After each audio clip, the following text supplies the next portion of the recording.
जब आप बजट को देखें तो उसके जो 3 मास्टर की हैं उसको आप हमेशा ध्यान में रखें कि सरकार इसको लेकर के क्या अनाउंस कर रही है। पहला, जैसा कि आपने कहा, फिस्कल डेफिसिट आप ज़रूर देखें।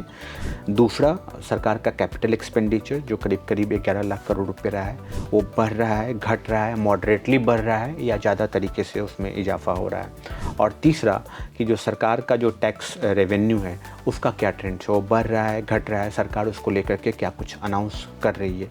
ये तीनों अगर आप समझ लेंगे तो आप बेहद आपके सामने एक बजट का जो पूरा, जिसको बोलते हैं ना कि एक समग्र तस्वीर आपके सामने आ जाएगी।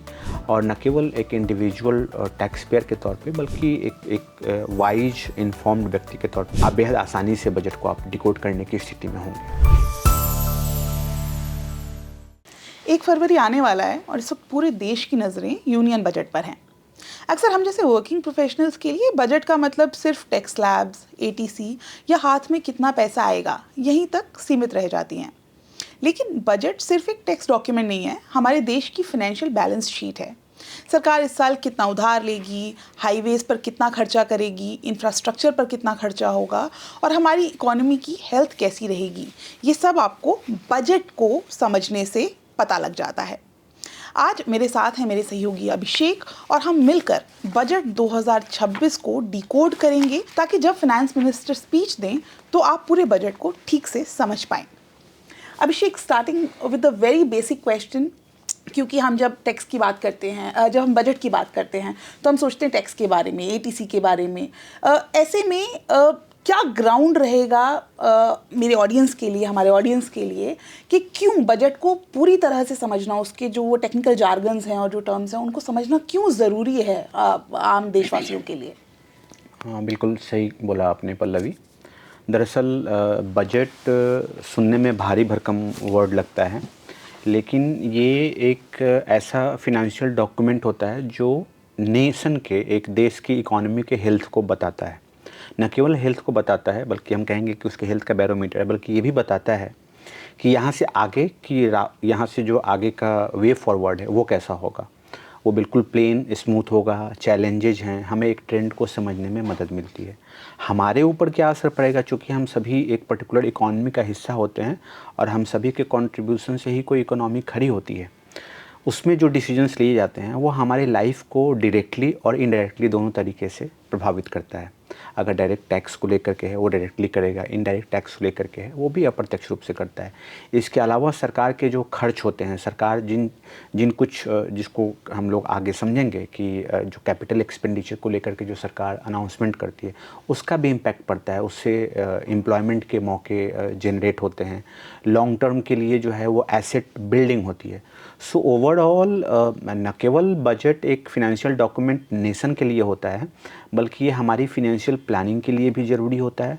हमें ये भी समझने में मदद करता है कि आगे आने वाले दिनों में हमारा जो पर्सनल फाइनेंशियल प्लानिंग है, या अगर हम ये कहें कि बजट के ज़रिए हम अपने फाइनेंशियल आउटलुक को कैसे देखते हैं, उस लिहाज से एक बड़ा इम्पॉर्टेंट डॉक्यूमेंट होता है। और अभी चूँकि बजट पेश होने वाला है तो हर बजट पेश होने के पहले सरकार की तरफ से जो है वो जीडीपी का एक एडवांस एस्टीमेट आता है। तो फर्स्ट ऑफिशियल जो एडवांस एस्टीमेट है एनएसओ की तरफ से जारी किया गया है और वो आंकड़ा जो है वो 7.4% जो है इस फिस्कल ईयर में जीडीपी के ग्रोथ रेट का है, विच इज़ अ वेरी, मैं कहूँगा कि ये बहुत ही बढ़िया ग्रोथ रेट का एंटिसिपेशन है।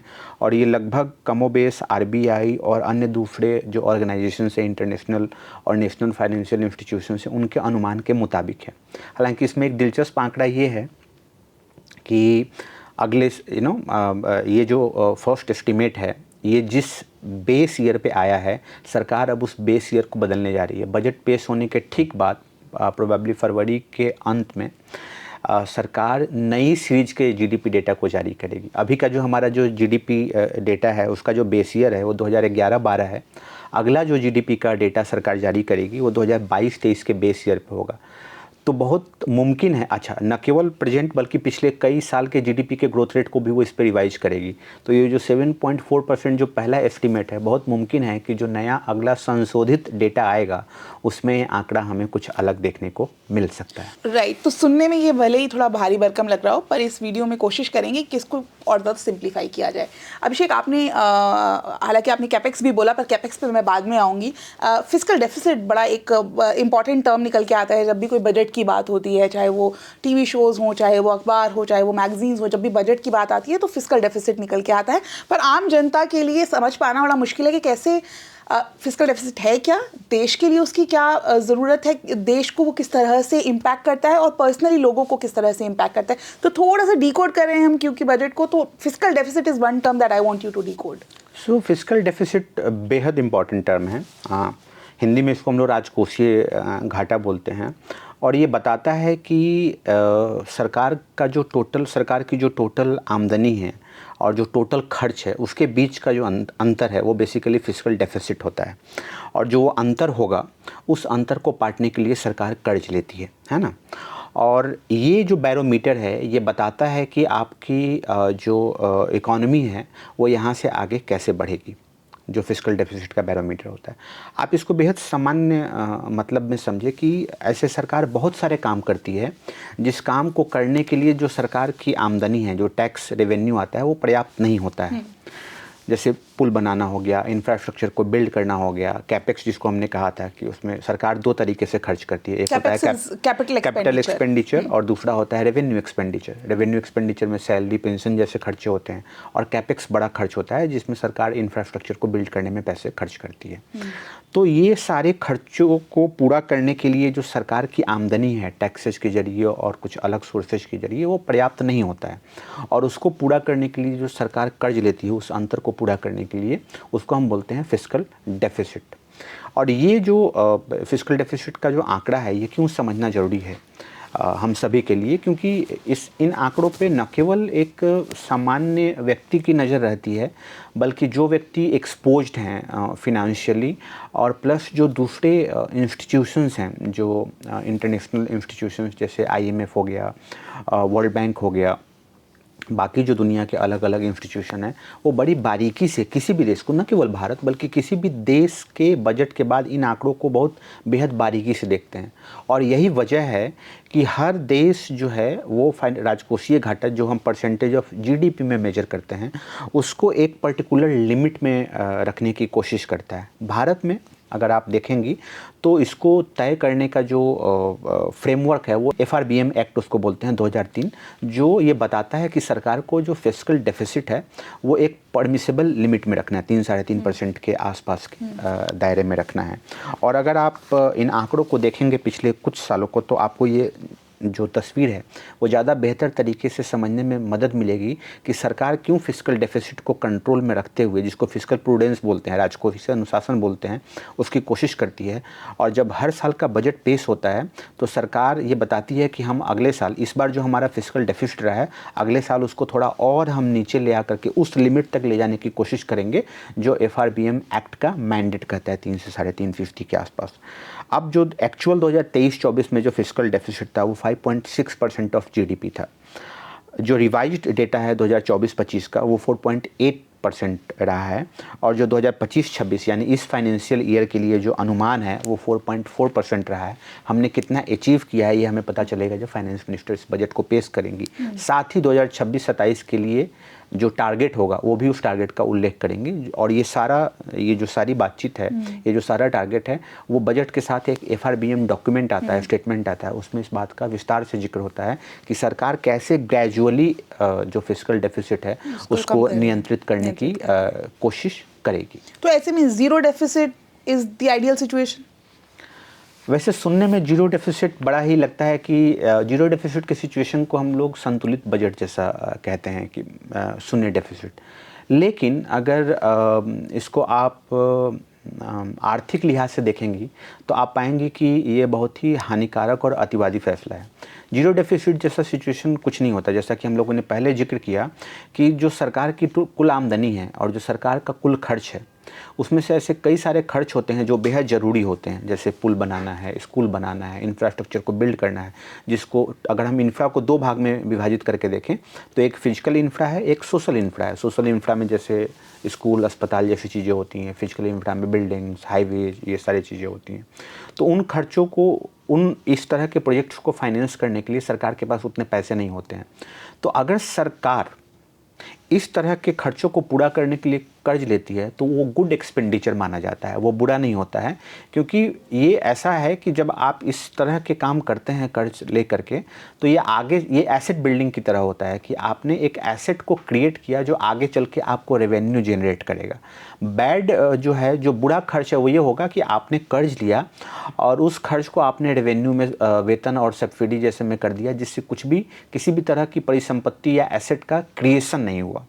सो जीरो डेफिसिट एक बिल्कुल ही, मेरा मानना है कि एक गलत टर्म है। क्योंकि कोई भी जो लोकल वेलफेयर इकोनॉमी होती है, जैसे कि हम लोग हैं, वहाँ पे सरकार एजुकेशन से लेकर के हेल्थ से लेकर के अन्य जैसे सोशल मसले होते हैं उस पर खर्च करती है, और वो ये भी बताता है कि सरकार सोशल मुद्दों पे खर्च कर रही है। So zero deficit is a kind of, अतिवादी उसको बोलेंगे, बिल्कुल एक्सट्रीम जिसको आप अचीव नहीं कर सकते। हाँ, लेकिन आपको ये ध्यान में रखना पड़ेगा कि जैसे फिस्कल डेफिसिट एक पर्टिकुलर बॉर्डर के बाद, यानी अनकंट्रोल्ड फिस्कल डेफिसिट जैसे डेंजरस है देश की इकोनॉमी के लिए, वैसे ही जीरो डेफिसिट का सिचुएशन भी जो है वो एक अतिवादी कदम है। तो एक जो प्रूडेंट व्यू जिसको हम बोलते हैं वो ये है कि फिस्कल डेफिसिट होना चाहिए, एक हेल्दी इकोनॉमी का इंडिकेटर है, लेकिन ये कंट्रोल में, नियंत्रण में, एक परमिसेबल लिमिट में होना चाहिए, और ये तय होता है कि आपकी जीडीपी कैसे ग्रो कर रही है। सो यू आर सेइंग कि फिस्कल डेफिसिट तो फिर वो बदलता रहता होगा, जो एक आइडियलाइज्ड फिगर, जो भी एक निर्धारित फिगर होता होगा, साल भर में होने वाली जो भी कुछ ऐसी चीज़ें हैं जो अनएक्सपेक्टेड क्राइसिस आ जाते हैं। फॉर एग्जांपल कोविड के टाइम पे भी हमने कुछ इसी तरह का क्राइसिस देखा। तो ये जो फिजिकल डेफिसिट होता है ये हमेशा मेंटेन रहता है? नहीं, बिल्कुल सही आपने जिक्र किया। न केवल कोविड के टाइम पे, बल्कि आई थिंक 2008 की मंदी के आसपास भी ये कुछ ऐसे समय आते हैं। कोविड के टाइम पे जितना मुझे याद आता है, कुछ 9 से 9.5% के आसपास फिस्कल डेफिसिट चला गया था, और उसकी वजह ये थी कि पूरी एक्टिविटी ठप पड़ गई थी। हम लोग लॉकडाउन में चले गए थे, पूरी इकोनॉमिक एक्टिविटी बंद पड़ गई थी, टैक्स जो कलेक्शन था, टैक्स जनरेशन, वो बिल्कुल निचले स्तर पर आ गया था, और सरकार को खर्च बढ़ाना पड़ा था। तो वो एक बुरा सिचुएशन नहीं माना जाता है कि सरकार, अगर उस टाइम सरकार खर्च नहीं करती तो पूरी अर्थव्यवस्था धाराशायी हो जाती, या मंदी का सिचुएशन होता है। तो जब सरकार खर्च करती है तो उससे मांग बढ़ता है, और जब इकोनॉमी में मांग बढ़ेगी तो फिर वो एक साइकिल है कि डिमांड है, फिर सप्लाई है, फिर इकोनॉमी का पहिया जो है वो चलता रहेगा, वो कोलैप्स नहीं करेगा। अच्छा, इसमें जो एक जो दिलचस्प आंकड़ा है वो ये है कि फिस्कल जो FRBM एक्ट एक पर्टिकुलर परमिसेबल लिमिट का जिक्र करता है कि आपके इकोनॉमी के मुकाबले, आपके जीडीपी के मुकाबले इतना % रहना चाहिए। इसमें इससे जुड़ा हुआ एक और टर्म आता है जिसको बोलते हैं डेट टू जीडीपी रेशियो। तो जब आप फिस्कल डेफिसिट को नियंत्रण में रखते हैं, कंट्रोल में रखते हैं, तो आपका जो डेट टू जीडीपी रेशियो है वो भी नियंत्रण में रहता है। और ये एक ऐसा बैरोमीटर है, इंडिकेटर है, जिसको बहुत बारीकी से दूसरे इंस्टीट्यूशंस देखते हैं कि आपकी इकोनॉमी में डेट टू जीडीपी रेशियो कैसा है, क्या वो एक ऐसे खतरनाक लिमिट को ब्रीच तो नहीं कर रहा है या करने की स्थिति में है जहाँ पे आप लिए गए टैक्स का जो ऑब्लिगेशन है, उसका जो रिपेमेंट है वो आप नहीं कर पाएंगे। तो ये भी एक डेट टू जो जीडीपी रेशियो है, उसको जो है, अगर आपने आपकी इकोनॉमी में कंट्रोल्ड फिस्कल डेफिसिट है तो आपका जो डेट टू जीडीपी रेशियो होगा वो एक comfortable debt to GDP ratio होगा। ये भी हमें समझने की ज़रूरत है। राइट। अभिषेक, आपने जिक्र किया रेवेन्यू डेफिसिट का, जब हम हमारे पिछले कॉन्वर्सेशन में, तो how is revenue deficit different from fiscal deficit, and what is revenue deficit and how is it different from the fiscal deficit? Fiscal deficit एक समग्र टर्म है। समग्र टर्म कहने का ये मतलब है कि टोटल जो एक गवर्नमेंट की जो टोटल आमदनी है और टोटल खर्च के बीच का अंतर है। और जब हम बोलते हैं कि टोटल खर्च, तो टोटल खर्च में आता है दो तरह का खर्च, कैपेक्स और रेवेक्स, यानी कैपिटल एक्सपेंडिचर और रेवेन्यू एक्सपेंडिचर।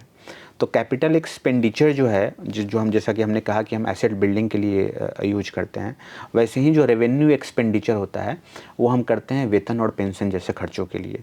तो जो रेवेन्यू एक्सपेंडिचर जो आपने कहा कि रेवेन्यू डेफिसिट क्या है, तो ये इसको आप ऐसे समझें कि सरकार का फिस्कल डेफिसिट बढ़ रहा है, इसका ये मतलब है कि सरकार लोकल वेलफेयर सोशल इंफ्रा और फिजिकल इंफ्रा को बेहतर करने के लिए कर्ज ले रही है, विच इज़ अ गुड। लेकिन अगर कोई सरकार, क्या हो, आप एक ऐसी स्थिति की कल्पना करें कि सरकार को अपने लोगों का वेतन और डेली के रोज़ाना के डेली एडमिनिस्ट्रेशन का खर्चा चलाने के लिए भी अगर कर्ज लेना पड़े, तो वो उसको बोलते हैं हम रेवेन्यू डेफिसिट की स्थिति। अमूमन जो एक बेहतर जो वेल मैनेज जो इकोनॉमी होती है, बेहतर तरीके से प्रबंधित इकोनॉमी होती है, उसमें सरकार को कभी भी जनरल एडमिनिस्ट्रेशन के खर्चों के लिए, वेतन और उसके लिए कर्ज लेने की ज़रूरत नहीं पड़ती है। तो ये एक बेसिक डिफरेंस है फिस्कल डेफिसिट में और रेवेन्यू डेफिसिट में। रेवेन्यू डेफिसिट बेसिकली उस तरह का खर्चा है जिसके बदले में आपको कुछ मिलता नहीं है, आप उसके बदले में किसी तरह के एसेट को बिल्ड नहीं करते हैं। लेकिन जो फिस्कल डेफिसिट जो टर्म है, उसके लिए जो हम कर्ज लेते हैं, उससे हम एक तरह के एसेट को क्रिएट करते हैं। तो एक बार थोड़ा सा एक्सप्लेन करिए। आई थिंक ये इंटर रिलेटेड है कैपिटल एक्सपेंडिचर और रेवेन्यू नहीं, बिल्कुल दोनों दो अलग अलग तो चीजें हैं। अगर हम एग्जैक्टली मतलब all I am saying is कि वो एक डेफिसिट है और यहाँ पे हम किसी भी बिल्डिंग की देश बात की कर रहे किसी भी हैं। देश में अगर रेवेन्यू डेफिसिट की स्थिति बढ़ रही है तो एक अच्छी इकोनॉमी नहीं मानी बिल्कुल। हम बात करते हैं कैपेक्स की, कैपिटल एक्सपेंडिचर की। तो सबसे पहले हम हमारे ऑडियंस को समझाइए कि कैपिटल एक्सपेंडिचर या कैपेक्स क्या होता है एंड रेवेन्यू एक्सपेंडिचर क्या है और how these two are interrelated और different from each other. Okay, so देखिए, कैपिटल एक्सपेंडिचर वह अमाउंट है, जैसा कि हम लोगों ने अभी जिक्र किया, जिसका इस्तेमाल सरकार इंफ्रास्ट्रक्चर को बिल्ड करने में करती है, पुल, सड़क, स्कूल जैसे एसेट्स को क्रिएट करने में करती है। इसको अगर और सिंपल तरीके से सामान्य बोलचाल की भाषा में समझें तो इसको आप ऐसे समझें कि वेतन जब हमें मिलता है और वेतन मिलने के साथ हमारे ऐसे कुछ खर्च होते हैं जो हम अपने लग्जरी पे खर्च करते हैं, जैसे कपड़े, जूते, जो भी इस तरह की चीज़ें हैं। तो वो जो खर्च है, उस खर्च से फ्यूचर में हमें किसी भी तरह की आमदनी नहीं होगी। यानी जो आपने उसमें, मान लेते हैं कि आपने 100 रुपये खर्च किया इस तरह के गतिविधियों पे, उस 100 रुपये का जो वैल्यू है आने वाले समय में क्या होगा, वो घटता ही चला जाएगा। लेकिन कैपेक्स का मतलब है कि जब आपकी सैलरी आई और आपने एक सैलरी के एक हिस्से को आपने इन्वेस्ट कर दिया, कहाँ? आप स्टॉक में कर सकते हैं, आप एफडी में कर सकते हैं, आप गोल्ड में कर सकते हैं, मेटल्स, बुलियंस में कर सकते हैं। यानी वो पैसा जिसको आपने एसेट को बिल्ड करने में किया, यानी वो पैसा जिसको आज आपने इन्वेस्ट किया, अगले कुछ समय बाद वो पैसा एप्रिशिएट करेगा, ना कि डेप्रिशिएट करेगा। तो कैपिटल एक्सपेंडिचर जो इकोनॉमी में होता है, वो एक तरह से ऐसा ही खर्च है जिसके जरिए हम एसेट्स को बिल्ड करते हैं, और वो एसेट्स आगे चल करके हमें न केवल एसेट्स बिल्डिंग में मदद करते हैं बल्कि एम्प्लॉयमेंट से लेकर के अन्य चीज़ों में, टैक्स रेवेन्यू में भी को जनरेट करने में मदद करते हैं। ये कैपेक्स होता है। और ये मतलब अगर आप इसको थोड़ा और ब्रॉडर स्पेक्ट्रम में देखेंगे तो आप पाएंगे कि जो भी कोई बड़ी अर्थव्यवस्था है, जैसे भारत का जो क्लासिफिकेशन है वो है विकासशील अर्थव्यवस्था, है ना। अब तो खैर वर्ल्ड बैंक ने उसको lower middle income, higher middle में क्लासीफाई किया हुआ है। तो जो दुनिया के आज विकसित देश हैं, जिसको हम डेवलप्ड इकोनॉमी बोलते हैं, और जो इमर्जिंग इकोनॉमी है, दोनों में क्या फ़र्क है? तो आप पाएंगे कि जो देश आज डेवलप्ड इकोनॉमी के पायदान पे खड़े हैं, ये वो देश हैं जिन्होंने लगातार अपने बजट के जरिए कैपेक्स को प्राथमिकता दी। यानी उन्होंने कैपिटल एक्सपेंडिचर को बढ़ाया और उसके जरिए उन्होंने ऐसे एसेट्स क्रिएट कर लिए जो एसेट्स आज उनकी इकोनॉमी का फंडामेंटल है, आज उनकी इकोनॉमी का एक तरह से बैकबोन है। उनको न केवल सपोर्ट करता है बल्कि उससे वो टैक्स को भी जनरेट कर पा रहे हैं। और ये वजह है कि आप देखेंगे कि पिछले 3-4 सालों के बजट के हम आंकड़े को देखेंगे तो आप पाएंगे कि भारत में जो कैपेक्स है वो लगातार बढ़ता ही जा रहा है। करीब 11 लाख करोड़ रुपए के आसपास जो है वो पिछले बजट में सरकार ने रखा था।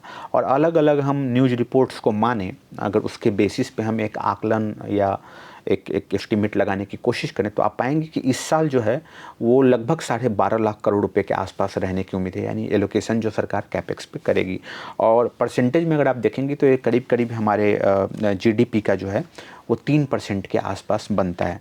और लगातार इसमें जो होने वाला इजाफा है वो ये बताता है कि जो सरकार की प्राथमिकता है वो किसी भी एक अच्छे गवर्नमेंट की, जिसका फोकस सस्टेनेबल इकोनॉमिक डेवलपमेंट को पर है, कोई भी गवर्नमेंट जो इसको लेके चलती है, उन सरकारों के बजट में आप कैपेक्स में लगातार जो है वो इंक्रीज होता हुआ आप देखेंगी। और ये डेटा मैं अभी आपको कोट कर रहा हूँ, पिछले बजट से ही ये मैंने डेटा लिया है कि 2023-24 का जो एक्चुअल डेटा हमारे पास मौजूद है वो करीब करीब 9.5 लाख करोड़ रुपए का था, और जो 2025-26 में है वो करीब करीब 11.5 लाख करोड़ रुपए का, जिसका अभी हम लोगों ने जिक्र किया। तो आप समझ सकते हैं कि किस तरह से ग्रेजुअली किसी भी सरकार में जो है वो कैपेक्स, एक बेहतर इकोनॉमी में कैपेक्स का जो ग्राफ है वो हमेशा बढ़ता ही जाता है। और इस बजट में भी अगर हम कहें कि ये कहना अतिशयोक्ति नहीं होगी कि हम इस बजट में भी कैपेक्स पे होने वाले आवंटन को बढ़ता हुआ ही देखेंगे। अब लगे हाथों टैक्स रेवेन्यू के बारे में भी बता दीजिए। ये भी बहुत बेसिक टर्म है जो बजट के टाइम पे सुनने में आता है। तो टैक्स रेवेन्यू क्या है और सरकार को कैसे इम्पैक्ट करता है tax revenue? Okay, so basically tax revenue हमें ये बताता है कि जो सरकार का जो कुल कमाई है, यानी सरकार का जो कुल टैक्स कलेक्शंस है वो कैसा चल रहा है। और ये हमें लॉन्ग टर्म में एक पिक्चर को देखने में मदद करता है कि जो गवर्नमेंट की प्लानिंग है उसमें जो टैक्स रिसिप्ट होगा उसकी भूमिका क्या होगी। और इसको देखने का एक पैरामीटर ये होता है कि कोई भी जो एक मजबूत इकॉनमी होती है, जैसे कि हम लोगों ने डेट टू जीडीपी रेशियो की बात की, वैसे ही जो टैक्स रेवेन्यू है उसको देखने का एक जो पैरामीटर होता है कि किसी भी इकोनॉमी में टैक्स टू जीडीपी रेशियो क्या है। और जब आप जैसा कि हम लोगों ने पहले कहा था कि एक इमर्जिंग और जो इमर्ज्ड इकोनॉमी को जब आप कंपेयर करते हैं तो आप पाएंगे कि जो देश विकास के ऊंचे पायदान पे खड़े हैं यानी डेवलप्ड हैं और जो उसकी प्रक्रिया में हैं, दोनों में इसमें आपको व्यापक अंतर देखने को मिलेगा। कि जो देश विकसित हैं वहाँ पे जो उनकी टोटल इकोनॉमी यानी टोटल जीडीपी में जो टैक्स का जो परसेंटेज होगा ना वो आपको ज़्यादा देखने को मिलेगा, और जो विकासशील देश होते हैं उसमें ये आपको परसेंटेज कम देखने को मिलेगा। भारत के संदर्भ में आप देखेंगे तो आप पाएंगे कि पिछले कुछ वर्षों में, बल्कि पिछले कुछ दशकों में ये लगातार इस दिशा में सुधार हुआ है कि भारत की जीडीपी में जो टैक्स की हिस्सेदारी है वो लगातार उसमें इजाफा हुआ है। और उसको ये इजाफा को एक तरह से स्मूथ करने का तरीका ये है कि सरकार समय समय पे टैक्स रिफॉर्म करती रही है। आपको याद होगा वो टर्म की टैक्स टेररिज्म। आप टैक्स रिफॉर्म या टैक्स रेवेन्यू को बढ़ाने के लिए आप अचानक से टैक्स को बढ़ा नहीं सकते। बहुत मुमकिन है कि जब आप टैक्स बढ़ाएंगे, जैसे आप हमेशा सुनती होंगी कि सुपर रिच पे टैक्स की बात चलती है कि उन पे अतिरिक्त टैक्स लगा दो, बट ये इतना आसान नहीं है। अगर आपने सुपर रिच पे टैक्स लगाया तो बहुत मुमकिन है कि वो टैक्स देने की बजाय वो दूसरे जगह अपने बिजनेस को लेकर के चले जाएं। तो बेहतर ये है कि आपका जो मौजूदा स्ट्रक्चर है आप उसको कंप्लायंट बनाएं, आप उसको एफिशिएंट बनाएं, और जो टैक्स देने का दायरा है कि लोगों के जो टैक्स देने की क्षमता है, वो जो बेस है, आप उस बेस को चौड़ा करें। यहाँ पे एक जो डेटा है वो डेटा मुझे लगता है कि हमें देखना चाहिए कि जो ओवरऑल भारत का जो टैक्स जीडीपी अनुपात है वो अन्य देशों के मुकाबले जो है वो बेहद आपको कम नज़र आएगा। 2010 और 2021-22 दोनों का मैं डेटा दूंगा। 2010 में जो भारत का जो टैक्स टू जीडीपी रेशियो है वो 9.7 है, जो दुनिया के औसतन 14.2 के मुकाबले आप समझ सकती हैं कि वो बेहद कम है। और अगर आप यूरोपीय यूनियन से करेंगे, हालांकि जो कि बहुत वाजिब तुलना नहीं है दोनों देश की इकोनॉमी के साइज पे, तो वो 19.3% के आसपास बनता है। ये डेटा मैंने दिया आपको 2010 का, लेकिन जब आप इस डेटा को कंपेयर करेंगे, यहाँ पे मैं एक स्टडी को कोट करना चाहूँगा जो PwC की रिपोर्ट है, और वो 2021-22 का डेटा उन्होंने कंपेयर किया है। और जो 9% के आसपास हमने देखा था 2021-22 में, जो इंडिया का टैक्स जीडीपी रेशियो है वो करीब करीब 11.7% के आसपास आता है। तो लगातार जो टैक्स कंप्लायंस है, जो टैक्स का जो योगदान है, उसमें आपने देखा होगा कि डायरेक्ट टैक्सेज को लेकर के सरकार ने कितने सारे स्ट्रीमलाइन किए जो इनकम टैक्स भुगतान को लेकर के है। जीएसटी को लेकर के अभी सरकार ने जो है उसके स्लैब को लेकर के रेशनलाइज किया है। तो ये सारी जो कोशिश है वो कोशिश इस बात को इस्टेब्लिश करने की है कि जो टैक्स बेस है उसको रेशनलाइज किया जाए, उसको तार्किक बनाया जाए। दूसरा कि जो टैक्स कंप्लायंस है उस कंप्लायंस को आसान बनाया जाए ताकि एजेंसीज किसी व्यक्ति को टैक्स के नाम पे डरा नहीं सके, कॉम्प्लिकेशन जो है ना उसको रिमूव किया जाए। और दूसरा कि जितना आप रेशनलाइज करेंगे टैक्स बेस को, उतने ज़्यादा लोगों की संख्या जो है ना वो टैक्स देने वाले लोगों के रूप में बढ़ेगी, यानी आपका टैक्स बेस चौड़ा होगा। हम देख सकते हैं कि भारत में डायरेक्ट टैक्स भरने वालों की जो ITR का आंकड़ा है वो आप पाएंगी कि भारत में करीब करीब 5% लोग जो हैं वो टोटल पॉपुलेशन का वो इनकम टैक्स रिटर्न फाइल करते हैं। तो अगर आपने इसको रेज किया तो आप समझ सकती हैं कि वो कितना बड़ा कंट्रीब्यूशन आपके टैक्स कलेक्शंस में और टैक्स रेवेन्यू में आएगा। तो ये एक स्थिति है और इस पे आपको नज़र रखने की इसलिए भी ज़रूरत है क्योंकि हाल ही में सरकार ने जीएसटी रिफॉर्म किया है। डायरेक्ट टैक्स को लेकर के सरकार ने घोषणाएं की हैं, जो न्यू स्ट्रक्चर और अलग चीज़ें हैं। तो ये एक तस्वीर जो है आपको एक समग्र पिक्चर देगी कि जिसके आधार पे आप पूरे गवर्नमेंट के इकोनॉमी के हेल्थ को आप समझ पाएंगे और एक बेहतर तरीके से आप बजट को एनालाइज करें। राइट। तो ऑल इन ऑल अगर एक वर्किंग प्रोफेशनल की नज़र से देखूं तो आने वाले बजट में मुझे कौन से वो मुख्य बातें हैं जिन पर ध्यान देना चाहिए या जिनको मेरे को बहुत ध्यान से सुनना चाहिए? जैसा कि हमने कहा कि अगर बजट को जब हम देखेंगे तो हमारी जो फोकस होगा वो इन्हीं टर्म्स पे होगा कि सरकार का जो डेफिसिट है, क्या सरकार अपने डेफिसिट को कंट्रोल में करने में कामयाब रही है या नहीं रही है। दूसरा कि जो अभी का जो टारगेट है 4.4% का, जो सरकार अब जो टारगेट दे, पहली बात तो ये कि 4.4% में हम अचीव कितना कर पाए, हम क्या उस लेवल को मीट कर पाए या नहीं। और दूसरा कि आने वाले वर्षों के लिए सरकार क्या एफआरबीएम स्टेटमेंट में कितना वो जो परसेंटेज है वो क्या रखती है। जाहिर तौर पे वो नीचे की ही तरफ होगा, उसको 4.4 से कुछ नीचे का ही आंकड़ा होगा।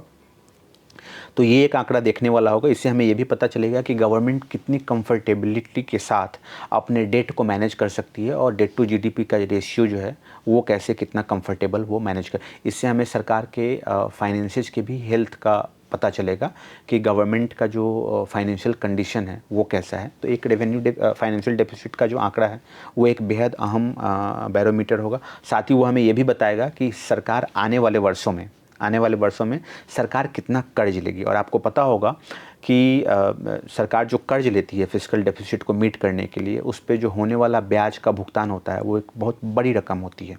और वो इतनी बड़ी रकम होती है कि जिसकी अगर आप उसको किसी कंपनी वाइज भी अगर तुलना करेंगे तो आप पाएंगे कि किसी एक ठीक ठाक कंपनी के टोटल रेवेन्यू के बराबर होता है जो सरकार ब्याज पे खर्च करती है।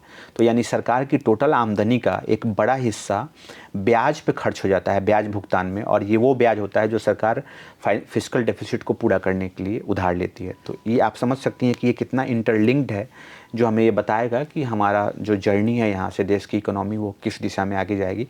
वो एक साथ ही हमें ये भी पता चलेगा कि क्या आने वाले टाइम पे सरकार को कहीं सख्त फिस्कल कंसोलिडेशन के कदम तो नहीं उठाने पड़ेंगे। आपको याद होगा कि जब एक पर्टिकुलर गवर्नमेंट के टाइम पे ऑस्टेरिटी मेजर्स लिए गए थे कि पर्टिकुलर देशों की यात्राओं को, मतलब कि जब शिष्टमंडल जाएगा तो उसमें कितने कम लोग होंगे।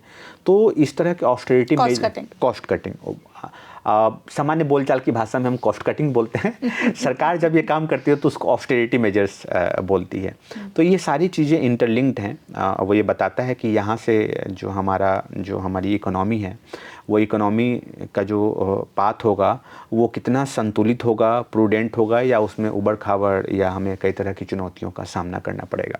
दूसरा जो अभी हम लोगों ने टर्म देखा कि कैपेक्स को देखना, कैपिटल एक्सपेंडिचर को देखना इसलिए भी ज़रूरी है ताकि हम ये समझ सकें कि आने वाले समय में जो गवर्नमेंट का फोकस एरिया होगा इसी कैपेक्स के अमाउंट से सरकार एलोकेट करेगी अलग अलग मिनिस्ट्रीज को जो ये काम होते हैं। तो उससे हमें एक समझने में मदद मिलेगी कि जो सरकार का फोकस है वो किस पर्टिकुलर सेक्टर पे हो सकता है, डिफेंस हो सकता है, हाईवे एंड इंफ्रास्ट्रक्चर हो।